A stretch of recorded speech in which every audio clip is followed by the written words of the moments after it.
Hello বন্ধুরা, এটা আবার কি করেছে মোহনবাগান? আবারও এক প্লেয়ারকে হাইজ্যাক করলো মোহনবাগান। এবার এক বিদেশি ফুটবলারকে হাইজ্যাক করলো মোহনবাগান। মোহনবাগান সপ্তম অর্থাৎ 7 নম্বর বিদেশি হিসেবে সই করালো নুনো রেইসকে।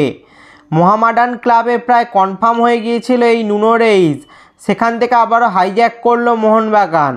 এই নুনো রেইসের পজিশান বললে সিডিএম অর্থাৎ সেন্ট্রাল ডিফেন্সিভ মিডফিল্ডার এবং সিবি অর্থাৎ সেন্টার ব্যাক, এই দুই পজিশানেই খেলতে পারেন।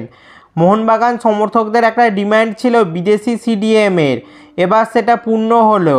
পর্তুগালের ফুটবলার নুনো রেইস, মেলবোর্ন সিটিতে জেমি ম্যাকলারেনের একসময় সতীর্থ ছিলেন নুনো রেইস। এবার তাকে দেখা যাবে সবুজ মেরুন জার্সিতে। নুনো রেইসের বয়স এখন 33 বছর। পর্তুগাল অনূর্ধ্ব-21 জাতীয় দলের হয়েও খেলেছেন এই নুনো রেইস। এ লিগের ক্লাব মেলবোর্ন সিটির হয়ে 2021 থেকে 2024 পর্যন্ত মোট 78টি ম্যাচ খেলেছেন নুনো রেইস। উচ্চতা 6 ফুট, ফলে এরিয়াল বলেও তিনি বেশ দক্ষ। মোহনবাগানের সোশ্যাল মিডিয়া থেকে অফিসিয়ালি আজ নুনো রেইসকে সই করানোর কথা জানানো হয়েছে। পুরো নাম নুনো মিগুয়েল পেরেরা রেইস। এক কথায় বলা যায় আউটস্ট্যান্ডিং সই।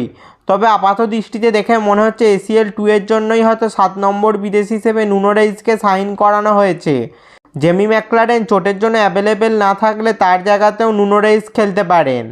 তো বন্ধুরা, Nuno Reis to Mohun Bagan deal done and dusted. Nuno Reis একজন বিদেশি সিডিএমকে সই করানোয় তোমরা কতটা খুশি তা নিচে কমেন্টে জানাও।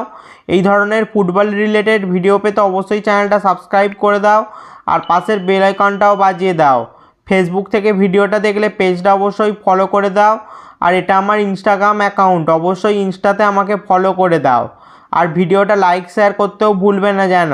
দেখা হচ্ছে পরের ভিডিওতে।